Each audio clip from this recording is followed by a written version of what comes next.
Women in early modern England is, I hope, a suitable topic for us to finish with because, well, it's not quite the last topic because after the test I'll give you a short presentation as well on some of the research that I've been doing or about, I said, early modern attitudes towards pain and suffering and things like that, which is not perhaps the most cheerful of topics, but it's something I've been researching. Now this one is, I think, interesting because we are looking at a period that is usually considered to be a patriarchy. Patriarchy is a society that's run by men. It comes from the Latin word pater, which means father. Matriarchy, if you change the P to an M and you talk about a matriarchy, you're talking about a society that's run by women, a matriarchy. So this is a patriarchal society that paradoxically on occasion had women at its head, notably Queen Elizabeth. A few famous women. So we've got this basically patriarchal society, and it's natural, therefore, to see the history. I suppose it's natural to see it in terms of the lives and actions of men. And we've seen women in three different contexts, really. The first one would be royalty. And in terms of royalty, we've seen the wives of Henry VIII, Catherine of Aragon and Anne Boleyn in particular, stand out as exceptional women.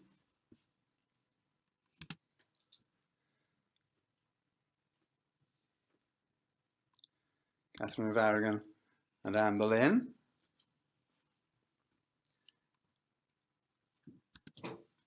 We've seen it also from the point of view of Mary I and Elizabeth I, who were the daughters of Henry VIII.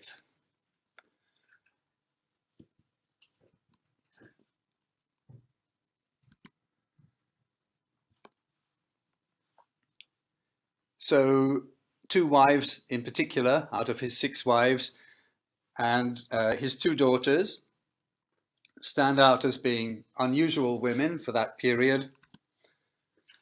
We've got Mary Stuart, the granddaughter of Henry VIII's sister. Mary, Queen of Scots, the one who lost her head, if you remember. Queen Elizabeth, in the end, had to chop her head off.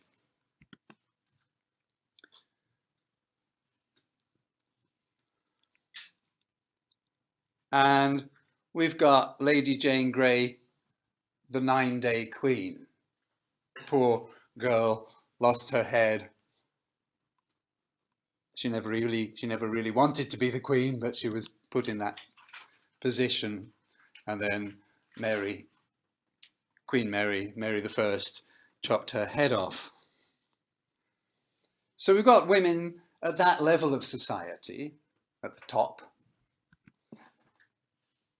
And we've got religious martyrs. Women suffered and died for their beliefs. And this actually was quite an important, important feature. Most of the martyrs, of course, were men, but the women were exceptional. Some of them stood out for their bravery. Anne Askew would be perhaps the most famous, and Alice Driver and certain others, partly for their bravery. In the case of Anne Askew, because she was a high-class lady, and it was almost unheard of for a high-class lady to suffer in the kind of ways that this poor woman suffered. She was tortured most abominably before being taken away and burned. So this kind of burning of women and the martyrdom of women cast a big shadow over the 17th century as well. The whole period, the idea that women could suffer like that, maybe were braver than men, that they could suffer greater pain than men for what they believed. It was held up as a sort of symbol of women's power. The women could do this.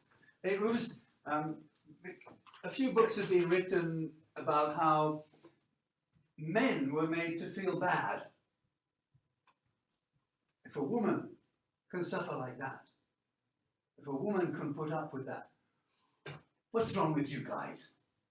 Okay, why can't you just put up with it? Okay, it was kind of using a political way to keep men, to keep the citizens obeying the government. Okay, if women can suffer, you should be able to carry on without complaining. What's your problem? And so it was used in that kind of way across the 17th century as well.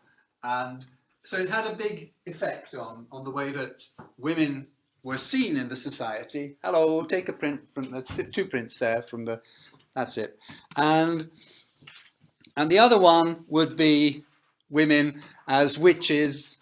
No special names there for you. None of them were particularly famous women or anything, but we saw before that women were in the popular attention, as it were. They were in the limelight because of because of the way they were suffering and the way they were made to suffer. So women attract attention from historians partly because of the very, very famous ones, the elite women who were queens and princesses and things like that. And then the religious martyrs, and then witchcraft and the whole fact that it was nearly always a woman who was blamed and accused of being a witch. Well, most writers were men, but I think I mentioned Mary Sidney Herbert, the Countess of Pembroke, and the fact that her work was compared with Shakespeare, and that she was also the first woman to write secular work. Secular work means not religious. So you've got religious and secular. Religious, anything that's not religious is secular. So she wrote non-religious books, which was the first time for a woman to do that. Before that, there had been other women writers, Julian or Juliana of Norwich, Margery Kempe. They wrote religious literature. Basically, most women who wrote before this were Chuseijidai, Middle Ages, and they were living the life of a nun. Okay, Shisuta mitai. Okay, so they were living in the convents, the monasteries. This Julian of Norwich, Margery Kempe. we connect them with the religious life.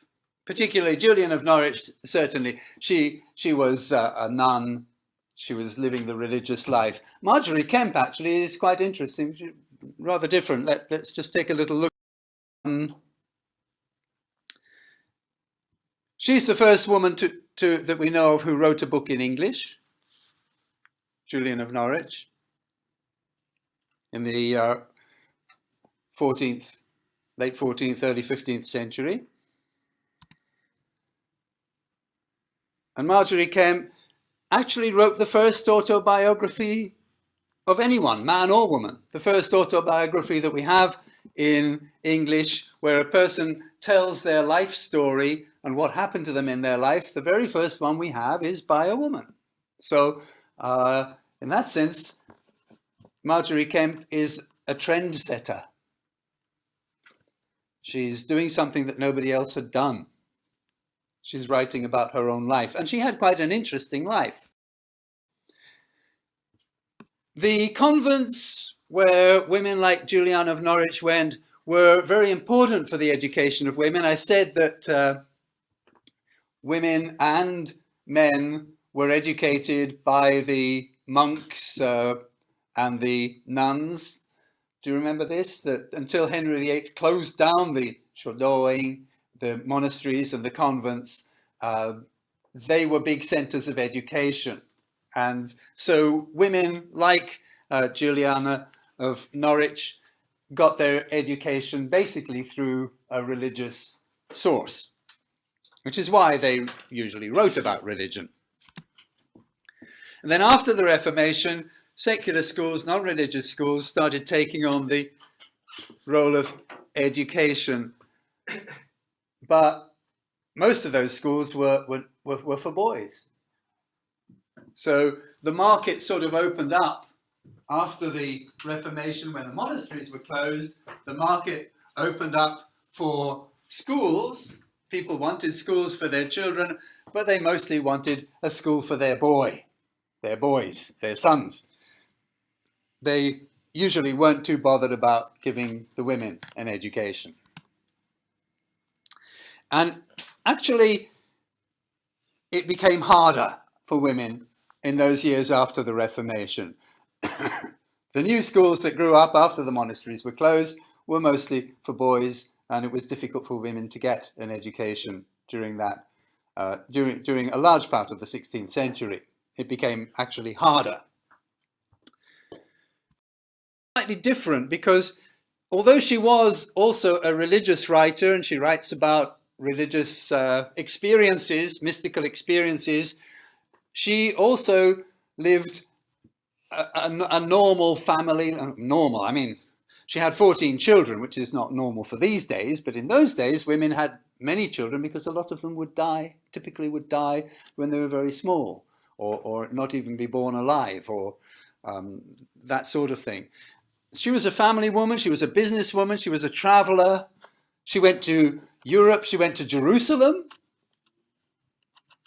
In those days, going to where Jesus Christ was born. But it was a very dangerous thing to do.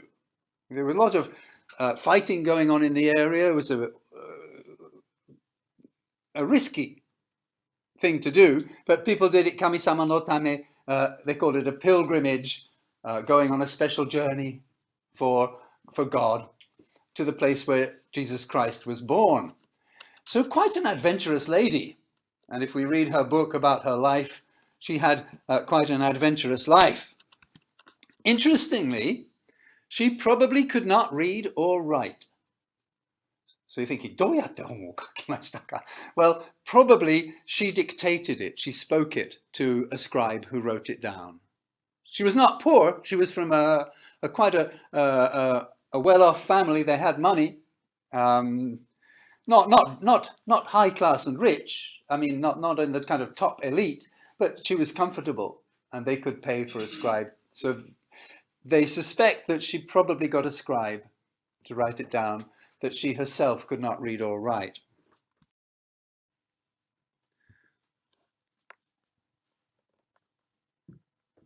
At the time of the Tudors and the Stuarts, basically, most companies were run by men.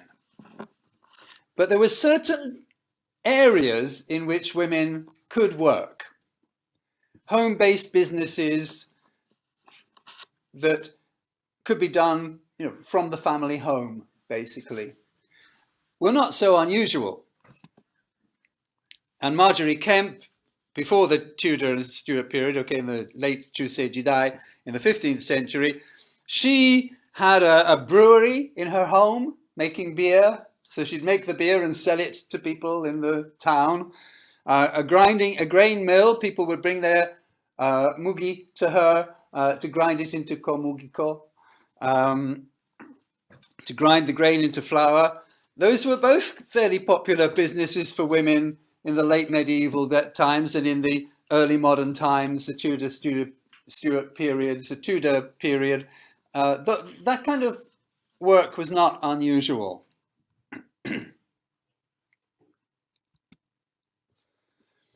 And another type of business that was often done by women was textiles and dressmaking.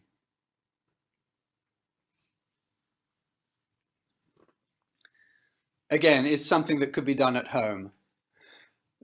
Remember, there were no machines to make clothes. Clothes were made entirely by hand, stitching, knitting, sewing, and women would sit at home and they'd work for hours and hours and hours and hours, and they would make clothes, which they could then sell. All right, but it would be a normal housewife's job very often in her family to make the clothes herself. It was part of what women did. But some women would work extra and they might employ other people. They had a especially good design or something, and they would sell the clothes to other people. So those were some of the things that women did. And another possible avenue for women in those days was a printing press. There were several printing presses. again, although the printing press existed as a kind of kikai, a kind of machine, it was basically operated by hand. The printer would, he would open it up, he would take the paper, he would put it in, he would smear the ink over the thing, and then he'd close it up and press it down, okay, with a kind of wheel device that would put the pressure on the paper. Then he'd lift it off again, and then he'd move it across. He had a machine, but he had to operate the machine basically by hand. And again, that was something that was done. If you had an extra room in your house, you could be a printer. Okay, if you had the machine, you could set yourself up and be a printer. And then, of course, usually it was men who set up printing companies, but then as now, women often lived longer than their husbands. So when the husband died, the woman would take it over.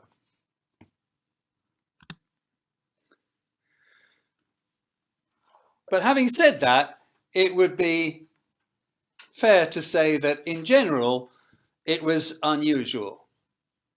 They were a minority. It's not that there are none, but there are not all that many. And when it comes to a trade that needs special training, it was very unusual for women to get what we call an apprenticeship. An apprenticeship is a position where you train to learn a skill. Some jobs you need to have skill to do it, so you need training. And for example, in the clothing trade, anybody can make easy clothes, but to make clothes that are good enough to sell to the public, you have to understand fashion, you have to understand the designs and everything. That would be more difficult for a woman to get a position to learn how to do that professionally. So that even in the later part of the 17th century, in 1681, we have a document showing that Mary Harrison was apprenticed as a draper in the clothing trade. Well, she was one of only 6 women, and there were 102 people presented that year. So she's just one out of 102, and there are only 6 women. The other 96 are all men. So basically, that kind of thing, even the dressmaking trade, being a draper, something that women were represented in, is still only a small percentage. Okay, it's not like a lot of women doing this. This is a document for her apprenticeship from hundreds of, from 1680, whatever it was. And I'll just pick out 1 or 2 bits of it for you here. Down here, just that little bit, if you look inside that bit, you can see that the form supposes that it's going to be a man. So if you just take a look there,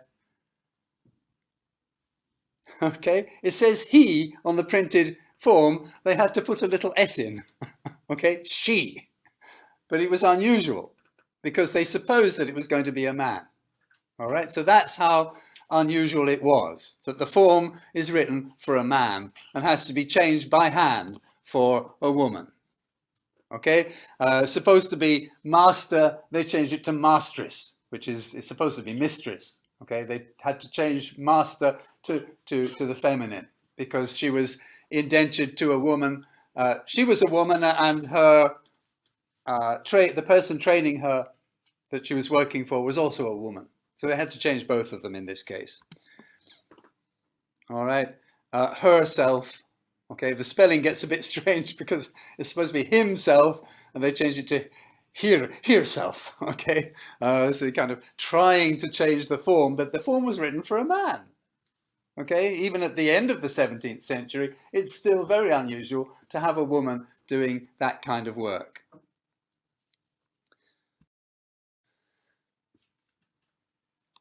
So that's looking at work a little bit. I'm going to talk mostly today about education, and I'm starting in the Tudor times. in the 16th century, there was a type of philosophy which was developing, which is called humanism. Humanism was a sort of reaction against the idea that we live our lives completely for religion. Humanism was connected with Christianity. It wasn't completely separate from Christianity. These humanists were Christians. These people, Thomas More, Juan Luis Vives, a Spanish philosopher who lived in England, and Roger Ascham, these people were Christians, but they believed in a liberal idea of Christianity. They wanted to create a better society here on this world. Remember, the Tuesday, the medieval kind of idea is, it doesn't matter how bad this world is, because it's the next world that's important. So there wasn't a strong feeling about social reform quite often, because it's the next world that matters. This world, who cares? We're only here for a short time. What matters is our life in the next world. Whereas these people are saying, look, Christianity is great. We love Christianity, but we also want life in this planet. We want to try to make life better for people. We want to try to make life fair for people. We've got ideas about developing society. And one of the things that they wanted was to promote women's education. But mostly these people were working with the upper class elite. They weren't working with the ordinary working people or the lower classes. Vives, for example, well, More, Vives, Roger Ascham, they were all teaching the princesses. I mean, Mary, for example, was taught by Vives, and Queen Elizabeth. They were taught by the queens, and the very high class people were being taught by them. So it didn't have all that much effect outside the high class elite. There was a man called Richard Mulcaster who believed that everyone, men and women, should have a basic education, but his influence was fairly limited, so he didn't have all that much influence. But yeah, there were some people who had an idea that everybody should get education, but at that time, the society was not ready for such thinking.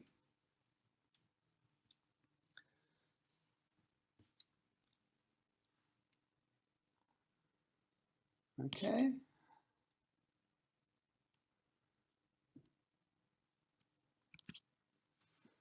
And basically,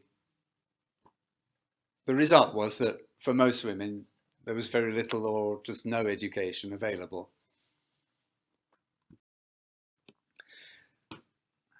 Now, things started to get worse for women. Things started to get seriously bad for women in the earlier part of the 17th century, or from the late 16th century onwards, because the Puritan way of thinking was getting stronger.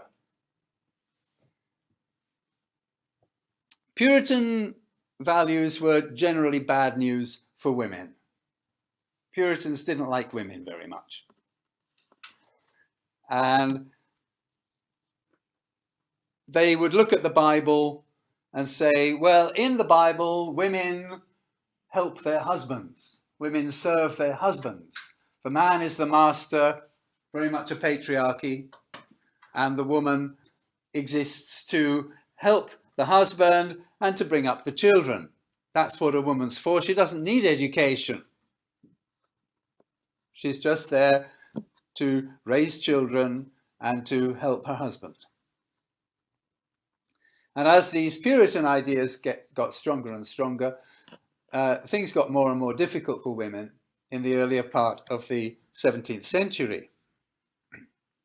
And it didn't help much. Having Queen Elizabeth as queen, people could say, well, the queen is educated. Why should, as a woman, why shouldn't I get some education? And there was a sort of slightly more open feeling towards education.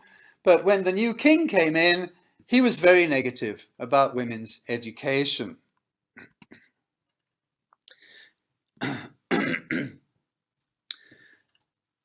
it's said, I'm not sure if it's completely true, but it's a story about King James, that when it was suggested that his daughter get a classical education, that is a high-level education like a man might get, and the possibility was offered to give his daughter a classical education, he said, to make women learned and foxes tame has the same effect, to make them more cunning. Education for women is like keeping a fox as a pet. Motto zuruku naru. They become more cunning. So don't give women education. Even his own daughter. Okay? Well, with a king who thinks like this, it's not really a very good time for women.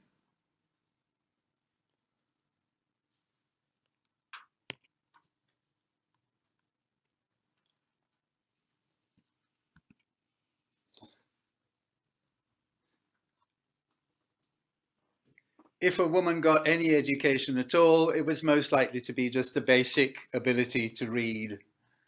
But lower class people, men and women, mostly couldn't read in those days. They couldn't read or write.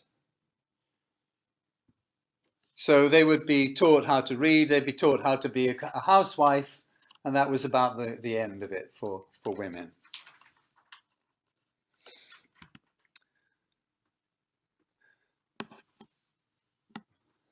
But slowly, there were various kinds of schools growing up.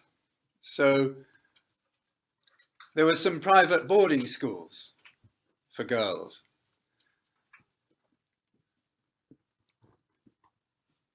I was a bit surprised to know that there were private boarding schools in the 17th century, because when I was, at university like you people, nobody talked about that.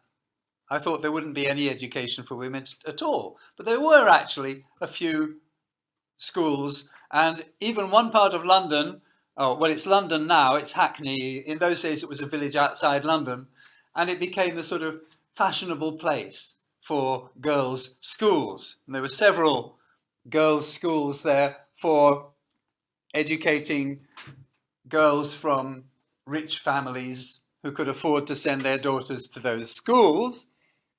And you get someone like Catherine Phillips, who was a poet and a translator in the 17th century. You see, there were women doing these things. And she attended a Presbyterian school. Remember, there was Episcopalians and Presbyterians. Okay, and basically they wanted, if they wanted to have a structure with bishops, church bishops or not. So she attended a Presbyterian school, which was a kind of minority really at that time, run by a Mrs. Salmon from the age of 8. And there was a Mrs. Perrich who ran another school with over 100 students. And there were several other smaller schools in Hackney, and there were a few schools in other parts of the country. So there were some schools for girls, in this case for rich girls from rich families. The problem is, what kind of education did they get? And basically, they weren't really getting the same education that a boy would get. Their education was basically to get what sorts of talents would get them a good husband. If you want to get a rich husband, if you want to catch a good husband, you have to have etiquette, you have to have certain, for example, being able to speak French. French was always a Jorhin language in England. So that an educated person should speak French. So it was just part of the etiquette. Fransu no kotoba. Etiquette. Restaurant. Fransu no kotoba. Okay?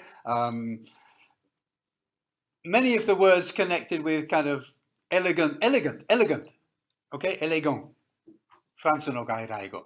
So all of those words like elegant, etiquette, education, okay, éducation, all of these words come from French.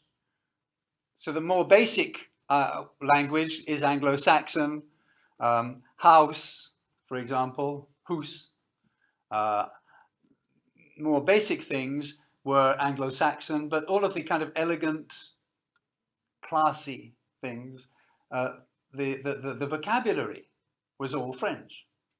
Vocabulaire. Okay, the higher levels of the English language are all kind of French gairaigo, many of them. It's a little bit like the onyomi in Japanese, motochiteki mitai. Okay, so French has always been a kind of high status language. And dancing, of course, if she could dance nicely, she could go to the dance parties, she could find a nice husband. I'm not talking about the kind of folk dancing, minyo sort of dancing. I'm talking about the elegant parties that the high class people would have, learning how to dance in those sorts of elegant ways.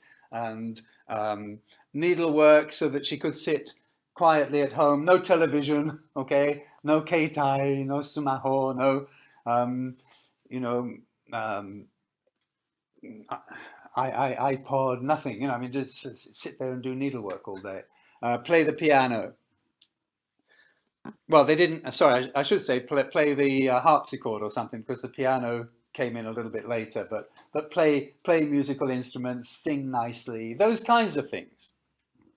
Some of them were more like religious, but most of them were just basically teaching the kind of etiquette that a young woman would need to get herself a good husband. And then going down the social scale, there were charity schools. The Red Maids School in Bristol is still, it's not a charity school anymore, but it started as a charity school in the 17th century. And there were several of these around the place, but there's no national policy. In fact, 19世紀まで, and quite late in the 19th century, there's no educational policy until fairly late on in the 19th century for the whole country.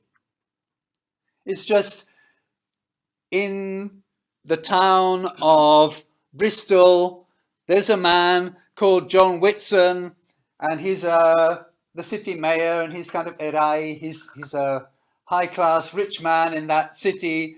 And when he dies, he says, I will give some money for 40 poor girls to be educated.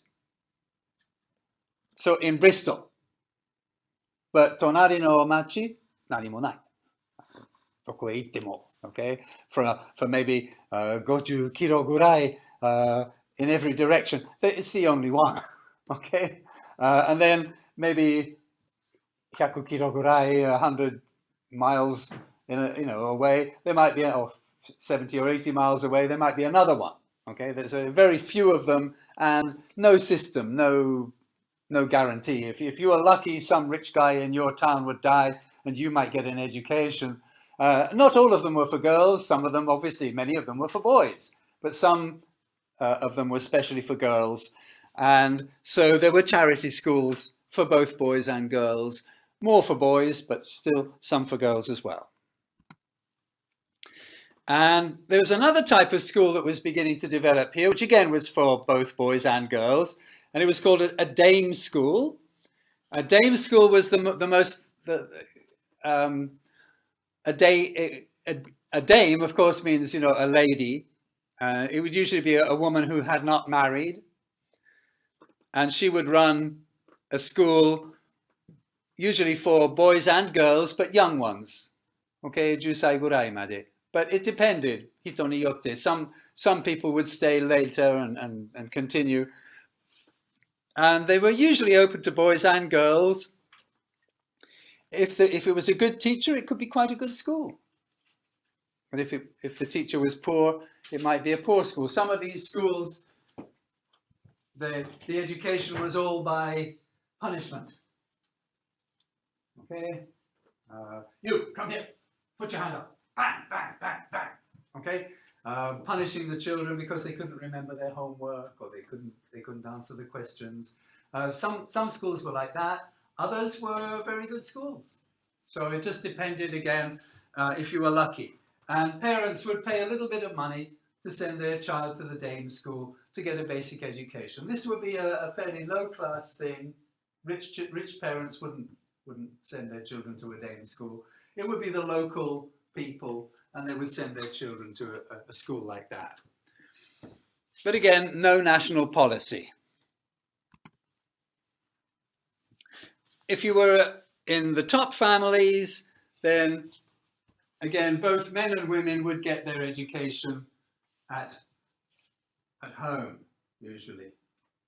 Slowly, the custom grew up of teaching the girls at home, and then the boys, after a certain age, would go to one of those elite boarding schools, which in British English are called public schools, which is strange because in America, a public school is an open school for everybody.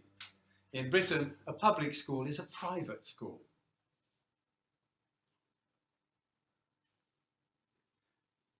Well, the reason is because it was separate from the church.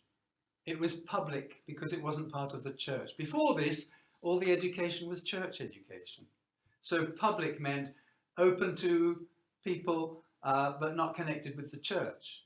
Open to the public, but you still had to pay. So in British English, public school actually means elite private school.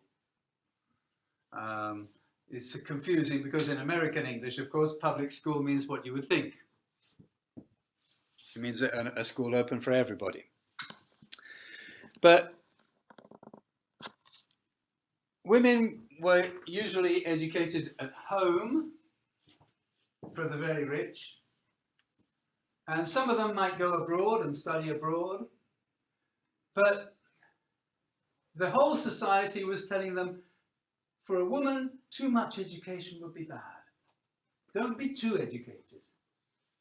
And all through English history, in the 18th century as well, we can see it, the 19th century, an educated woman is like chotto sabetsu ni naru. Okay? Oh, an educated woman. Oh, keep away from her. All right? Educated women were kind of suspected in some way. They weren't respected very often. Sometimes they were, but very often they could be disliked just because they were educated. So being too educated would be damaging to their role as wives and mothers.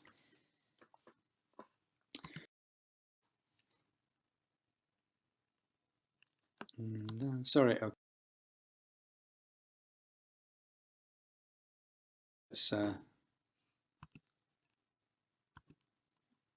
All right, we've done all of this.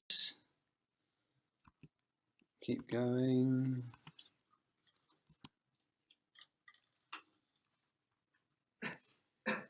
Okay. Yeah, let's see if it works this time. Women who cause trouble were likely to be punished in a number of nasty ways. What's going on? Oh, sorry. No. Right. Yeah. Although the Puritans in general, the typical Puritans, were not positive about women, there were one or two of the Puritan or the Protestant sects that were revolutionizing gender roles. So remember I said that there are many types of Protestant. And the Puritans mostly were pretty negative towards women. But there was one group in particular that was very different, and they were the Quakers. They still exist today, but they seem to have changed over the years. The Quakers were extraordinary in the 17th century. In the Bible it says, "Let your women keep silence in the churches." So there's no voice for women in the church, according to the Bible. And the Bible's words are very clear. So for most Puritans, it was very clear, women in the church, shut up. And of course, all the Shinpu-sama and Bokushi were men. There was no place for women in the church. But the Quakers said, no, wait a minute. When it says women, what it means is flesh. Now, I don't know why they thought that, but let all flesh be silent and let the spirit speak. So whether you're a man or a woman, if you speak with the spirit, then you can speak in the church, according to the Quakers. So they were the first group, really, to let the women speak in the church. And this was very radical. Having a woman speak up, and because she's speaking with the spirit, the Quakers say that's what the Bible really means. I don't know why they understood the Bible in that way, because the Bible says very clearly women, and it's very clearly part of the patriarchy of the society of the Bible, but they understood it doesn't mean jose. It means people who are speaking from the body, from the flesh. And people who speak from the spirit, okay, they can speak, men or women, they can speak. So one commentator criticizing the Quakers says that a Quaker woman spoke like this in the Quaker Misa, church service. Otoko ni. Thou art, you are. Okay, 時代の英語。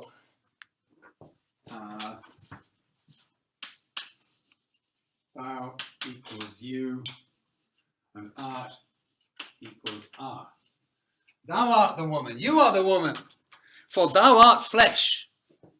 You don't have spirit, that is weak, and therefore thou art to keep silence. And I may speak because I have the spirit, but thou hast not the spirit, and therefore, urusai kara, okay, shut up.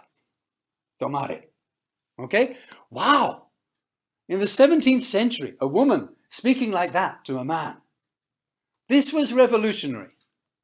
This is something that, if you're interested in the history of women, this is something to think about. Okay? The way that the Quaker women were speaking up in this kind of way in a very patriarchal society. And what they're interested in doing is they're separating gender from biological sex.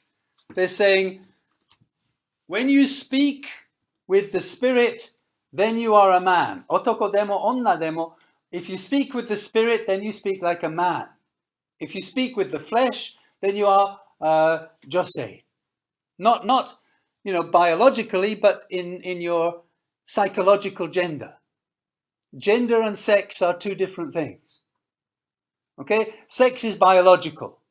Sex is your biological, umarete kara, you're born biologically different as a man or a woman. Gender is psychological. Okay? And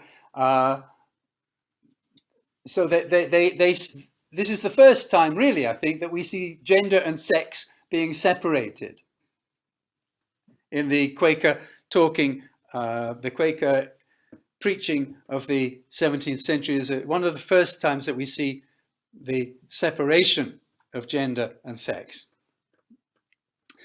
And the punishments were very extreme. Quaker women were whipped, they were put in prison, and they would be told, sweeping the house, washing the dishes, that's what you should be doing. All right, they were told very clearly, you shouldn't be out here doing this. And they would be punished, for example, like this. The scold's bridle was something that was put on their head, and it had like a horse has a bit, that it bites on when they're guiding it, to force the woman to shut up.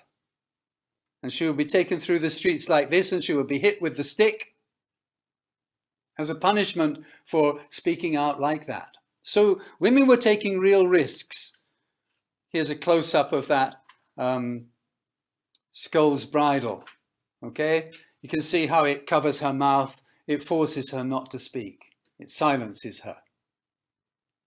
All right, that's the kind of thing that would be happening to women who spoke up in those days. That's why it's so radical that those women marched on Parliament, thousands of them. Okay, they could be punished very severely. They could be beaten through the streets. They could have this skull's bridle put on them. They could be very severely mistreated for speaking out like that.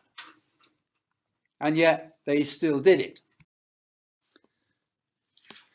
And then, of course, the Restoration, remember, kings just want to have fun. Yeah? Well, girls just want to have fun, but kings do as well. And everybody's having fun after the Restoration. The atmosphere's changing and conditions for women are starting to improve. So you get oh,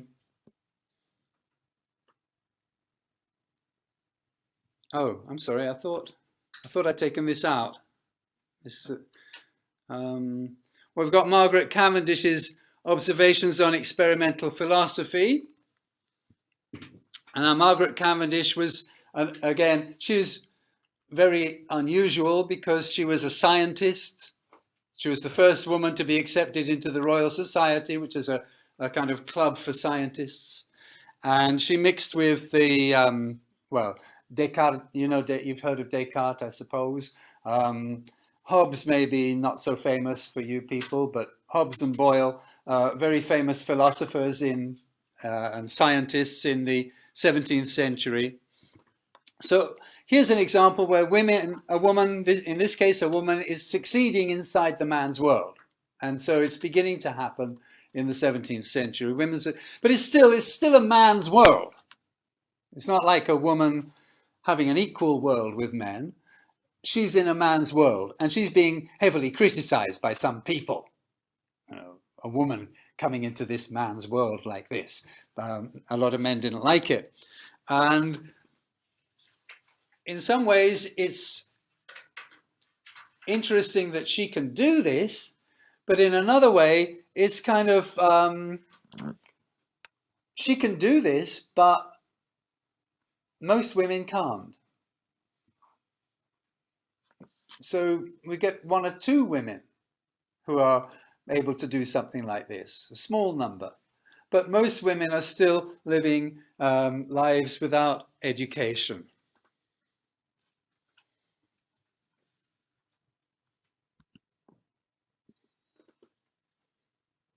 Sorry, this I thought I'd cut out because that's just the same thing as I said before. It's in there by mistake. 2回同じ情報を入れた.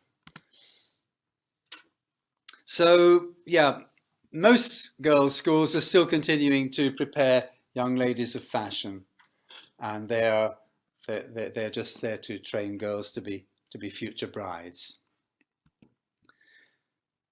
Later on in the century, Chelsea becomes the new fashionable centre for boarding schools, and one of the early feminist women, Mary Astell, who came from Newcastle, which is where I was born, in the north of England, she went to Chelsea in 1688, and a group of women was growing up in that area.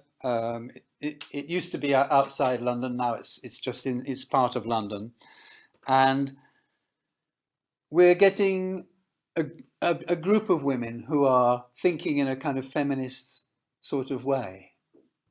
We don't have the word feminist. Okay, the word feminist is a 19th century word. Feminism, the actual word, dates from the 19th century.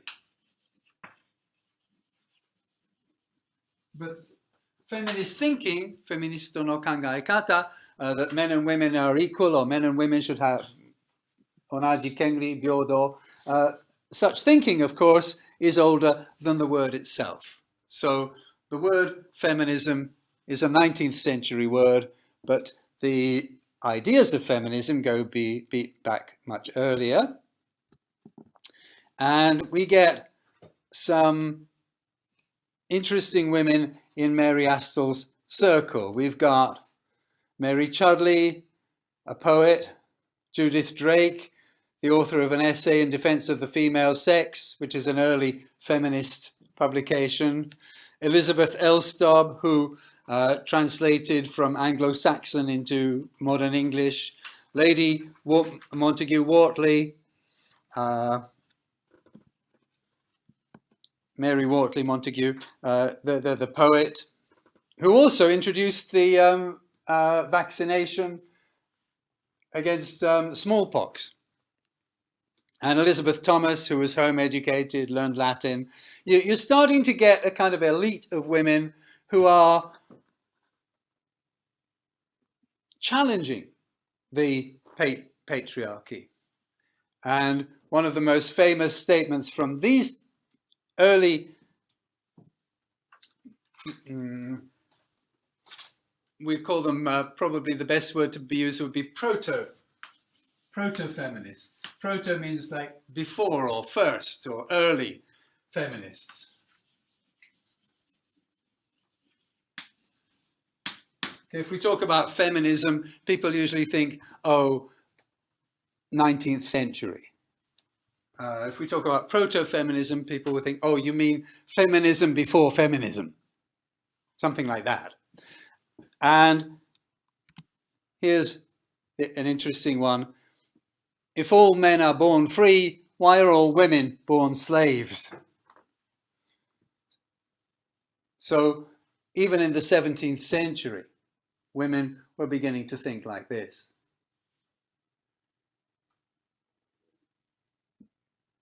Okay, so we've got feminist thinking going back into the 17th, and I could find one or two earlier examples, so I didn't put them in today's presentation, but I could find you some earlier examples for you from the 16th century as well. So there's a proto-feminism going on, mostly based on education and marriage.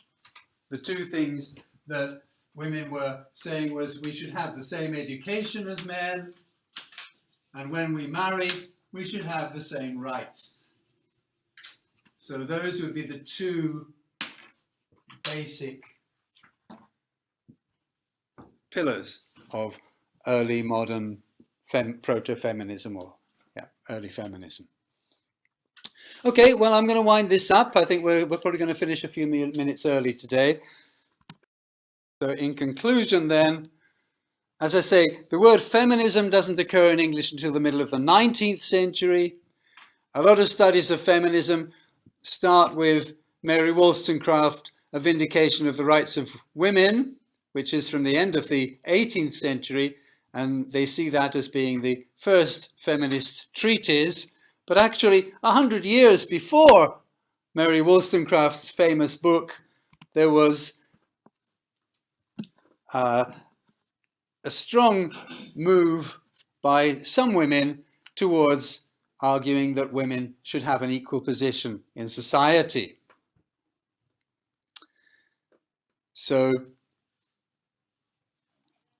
especially, I think it's important to notice that they were arguing like this at a time when it could bring them personal risk. It's not just, that's what I think, that's my opinion. It's men could take you and they could do nasty things to you for saying things like that. So they took risks to say these things and to stand up for their rights.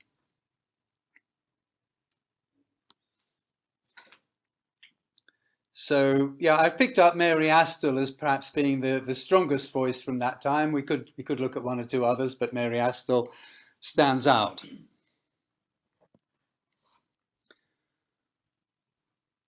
So very often historians, when they look at the history of women in England, they start with Mary Wollstonecraft.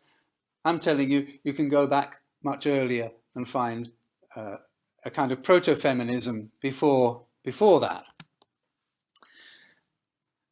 And those women, Astell, Chudley, Drake, and these kinds of people are often not remembered as much as they should be.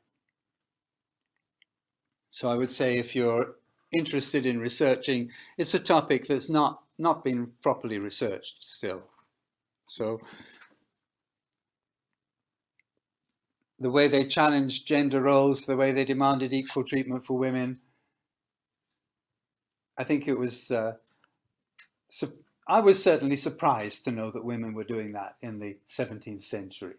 Again, when I was at university, we learned that that was something happening in the late 18th and early 19th centuries. And the same with the education of women. I learned that basically only very rich women would get any kind of education. And yet, when I research it, I find that there were these charity schools, there were the dame schools. There's actually a lot more happening for women than I myself learned when I was, in my classes at university. So I think it's useful to know that women were playing a more active part than we often remember. The charity schools, the dame schools, the girls' boarding schools. What is true that although they got an education, it's the quality of the education, what kind of education they got, that remains an important question, and that they needed to get something more than just an education to marry, to find a good husband. But as we can also see, we've got scientists, we've got medical experts, we've got linguists who are translating from Latin or Anglo-Saxon and other languages. We've got women, even in the 17th century, beginning to do some quite extraordinary things. Now, if you want to take a look at an online web page that gives a lot of information about this, you might want to take a look at a couple of websites.